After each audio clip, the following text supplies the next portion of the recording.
ناظرین کرام، دنیا میں خیر کے بانٹنے والے بھی ہیں اور رہیں گے، اور شر کے بانٹنے والے بھی ہیں اور رہیں گے۔ اگر فرعون آیا تھا تو اس کے مقابلے میں اللہ تعالیٰ نے حضرت موسیٰ علیہ السلام کو بھیج دیا۔ اگر نمرود ظالم تھا تو اس کے مقابلے میں اللہ تعالیٰ نے حضرت ابراہیم علیہ السلام کو بھیج دیا۔ اگر ابو جہل تھا شر کے پھیلانے والا تو اللہ نے پیارے آقا صلی اللہ علیہ وسلم کو بھی بھیج دیا اس کو مٹانے کے لیے۔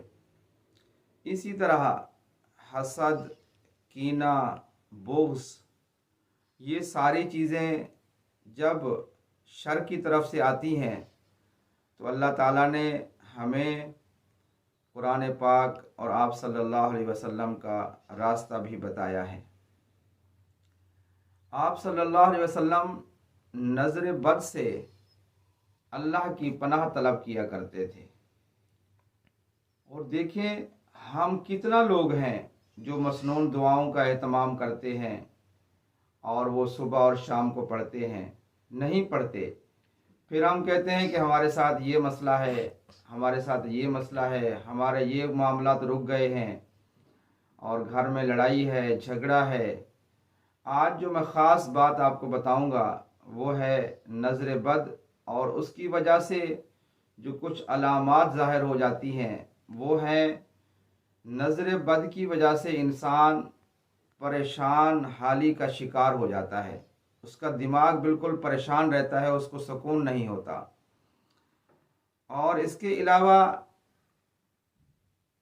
کمر کی نچلی ہڈی میں وہاں پہ عمومی طور پہ درد رہتا ہے، اور ایسا درد کہ وقتی طور پہ اگر انسان دوا کھا لیتا ہے تو فائدہ ہوتا ہے، جب دوا کا اثر ختم ہوتا ہے تو دوبارہ درد شروع ہو جاتا ہے۔ تو ناظرین کرام دیکھیں، اگر ہم پیارے آقا صلی اللہ علیہ وسلم کا طریقہ اور اس کے راستے پر چلیں گے تو انشاءاللہ ہمیں ضرور فائدہ ہوگا۔ اگر اس سے ہٹیں گے تو ہمارے معاملات میں دنیا میں بھی رکاوٹ آئے گی، جب دنیا میں رکاوٹ آئے گی تو آخرت میں بھی ظاہر سی بات رکاوٹ آئے گی۔ اللہ تعالیٰ آپ کا میرا حامی و ناصر ہو۔ ناظرین کرام، دنیا کے تمام مذاہب میں ایک بات مشترک ہے، وہ ہے انسانیت کی خدمت۔